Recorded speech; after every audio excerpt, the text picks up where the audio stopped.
The Bill LuMaye Show.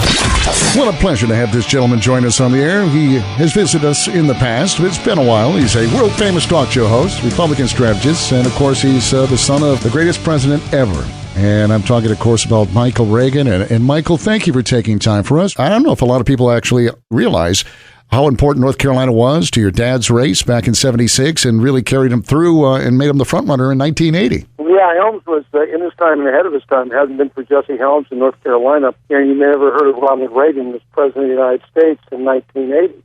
Because, remember, we had lost everything coming in North Carolina. Out of money, planes sitting on tarmac, had to take commercial aircraft to get here. We ended up winning North Carolina, which relaunched his presidential campaign and at least got us to the convention in 1976, where my father was able to give one of the great speeches of all time there at the end of the convention. You know, boy, there's not a day that goes by that I don't long for those days. I really do. I miss the greatness of your father and the time and the vision, and we've come a long way since then in a direction that I'm not entirely happy with. Well, how do you feel about it? Well, I don't know if we've come a long ways forward or gone a long ways backwards. Yeah. I mean, the reality of it is that, I think we're all looking for leadership. So we're trying to find Ronald Reagan because that was the last great leader we can remember. And so, I'm looking for someone to stand up and really take hold and start leading not only this party, but also lead this country. Is there anybody out there right now that you can go, boy, this guy excites me or this gal excites me? I have seen nobody stand up and really take charge.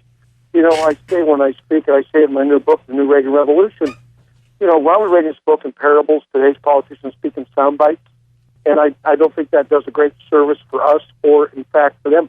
But not only are we devoid of leadership in the United States and in Washington, D.C., but that's the same throughout the world. I mean, where's the Margaret Thatchers? Where's the Lech Walesa? Where's the Václav Havels? Where's the Helmut Kohls? Where's the Pope John Pauls?